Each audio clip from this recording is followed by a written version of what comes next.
Hello guys! Hello Taurus! Welcome dito sa aking channel, Taurus. Alamin natin kung anong messages, vibration, gabay energy para sa lahat. Sa general reading, pwede kang makaresonate. Gamitin mo ang iyong intuition sa panonood, Taurus. Tingnan natin kung ano ang message na para sa'yo. This is in general. First card mo dito is reconciliation. Reconciliation, Taurus.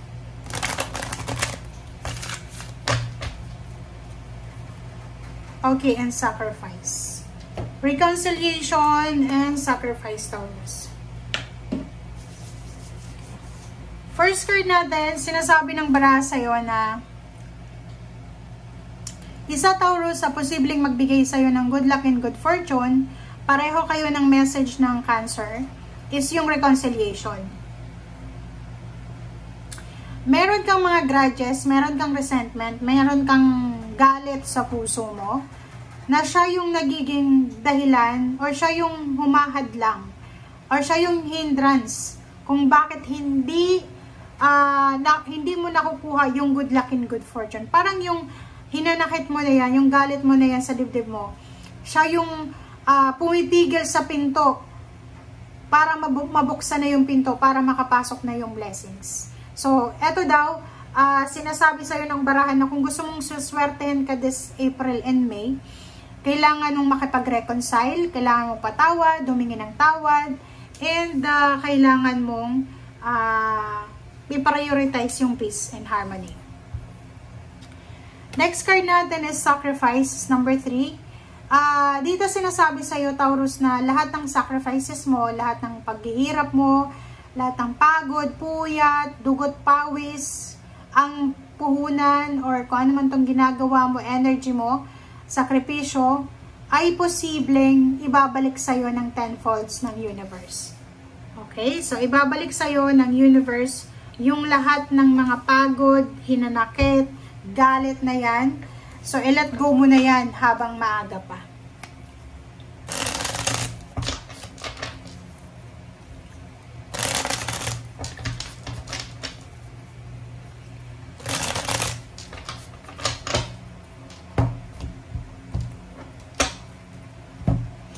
Okay, 0 the Fool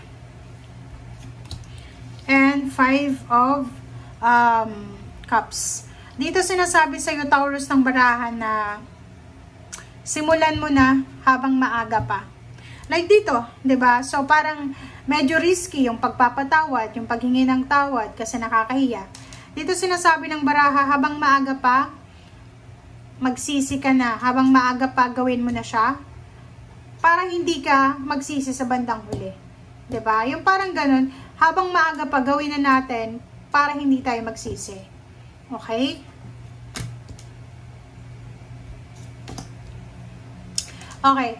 So, dito naman, mag-iingat ka, Taurus. Mag-iingat ka, Taurus, sa pagmamanage ng pera mo. Okay? Nakikita ko sa'yo dito, mayroong mga tao na posibleng mag-offer sa'yo ng trabaho, pera. Ano ba yung i-offer nila sa'yo? Pwedeng may mag-offer sa'yo ng financial, diba? Parang ganon. Tangible, material things. Mag-iingat ka.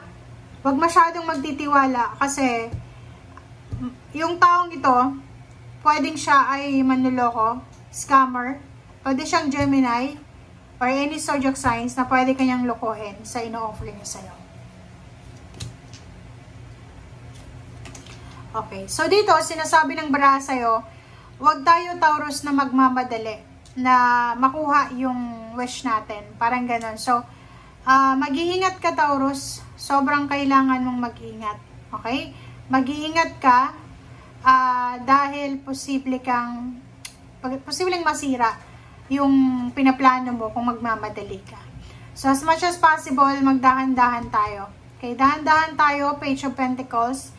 Sinasabi ng baraha, minsan, pag hindi tayo sigurado sa mga desisyon natin, maghintay muna tayo. Okay?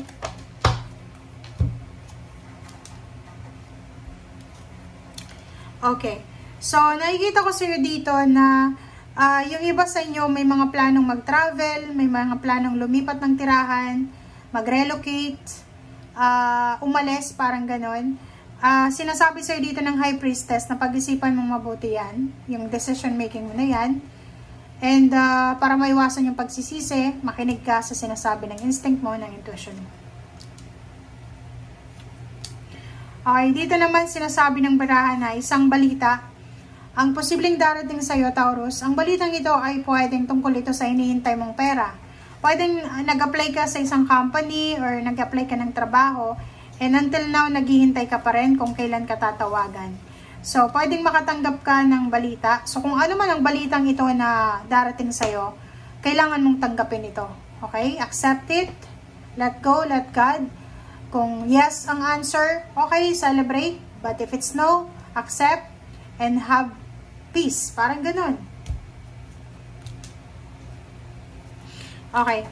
So, yung iba naman ditong Taurus, sinasabi ng barahan na yung direksyon na tinatahak mo sa ngayon, ano man itong mga plano nyo sa ngayon, marami kayong plano. So, kung may mga direksyon kayong gustong puntahan, gustong gawin, ganyan, ganito, sinasabi ng baraha sa'yo dito na tama yung plano mo, tama yung direksyon. Kasi, like for example, kung may mga pinaplano ka ngayon, yung plano na yon ay pwedeng magdala sa'yo ng freedom, victory, success, pwedeng magdala ng financial windfall, appreciation, rewards, awards, parang ganon, illumination, spotlight, limelight, parang ganon. So, tuloy-tuloy lang. Gawin mo lang kung ano yung nararapat. Gawin mo lang kung ano sa paningin mo ang tama sa ngayon.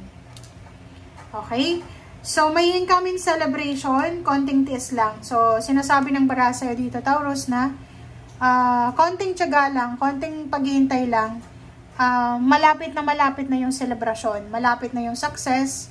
It's either graduation, it's either completion, it's either retirement, end of contract, malapit na yung bahay mong matapos, malapit ka nang makapasok sa yung dream job, dream company, ganyan, ganito.